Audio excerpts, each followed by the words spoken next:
তৃণমূলের যারা নেতারা ছিল আপনার সঙ্গে ফোন করে যোগাযোগ করে মেসেজ করে হোয়াটসঅ্যাপে, দাদা আসবো কবে, দাদা আসবো কবে? এইগুলো তো এখনো যদি আমরা ঝান্ডা ধরাতে ধরি তো এইরকম মনে হয় টিএমসি থাকবে না। আজকে যারা টিএমসি যারা প্রচার করছে বলছে, মনের ভিতরে কিন্তু তাদের কিছু একটা দুর্বলতা আছে। অনেকে ভরি ভরি যোগাযোগ করে, বড় বড় জেলা লেভেলের নেতারা আমাদের সঙ্গে। দেখুন, এটা ঊর্ধ্বতন আমাদের নেতৃত্বের কোনো পরামর্শ ছাড়া আমরা এটা করতে পারি না। সেটা হচ্ছে অবশ্যই আজকে যদি গতবারে তৃণমূল জিতেছিল, এবারে বিজেপি জিতেছে, বিজেপি বেশি ভোট পেয়েছে, কারণ আগের যারা তৃণমূলকে দিয়েছে তারা আমাদেরকে দিয়েছে। কারণ ভোট তো আর তৈরি হয় না, ভোট তো মানুষ দেবে।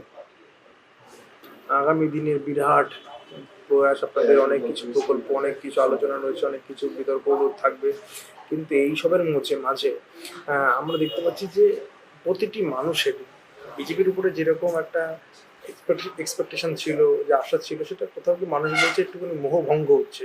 তারা হকার উঠছে, বিভিন্ন ইস্যুতে তারা মুখ খুলছে। এটা ভুল ধারণা, সাময়িক নাকি? এটা ভুল ধারণা। দেখুন, আজকে আমি একটা গল্প শোনাই আপনাকে। নিশ্চয়। যখন আমাদের পাকা রাস্তায় যখন ঠিক হচ্ছে, খুব খারাপ তখন তো পুরো, এবার বালুরঘাট, রায়গঞ্জ লাইন, মালদা লাইন, মানে আপনাকে রাস্তা ঠিক করতে গেলে রাস্তাটাকে তখন অটোমেটিক 2-4 দিন একটু খারাপ থাকবে। আজকে শিলিগুড়ি থেকে মালদা এসেছে এইরকম, শিলিগুড়ি থেকে বালুরঘাট আসতে যেখানে 4.5-5-6 ঘন্টা লাগে, সেখানে আমি 20 ঘন্টা লেগেছে, এরকম রেকর্ড আছে। তো একজনকে আমি জিজ্ঞেস করছি, রাস্তার ধারে বসে আছি, যিনি টায়ার ঠিক করে, ঠিক আছে, ওকে আমি জিজ্ঞেস করছি, দাদা কি মন মরা হয়ে বসে আছে?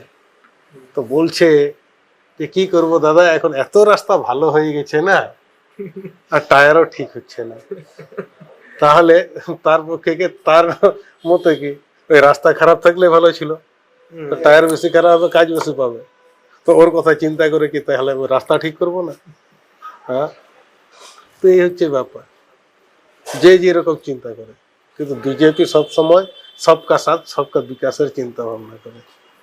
বোধহয় আপনাকে অসংখ্য ধন্যবাদ আমাদের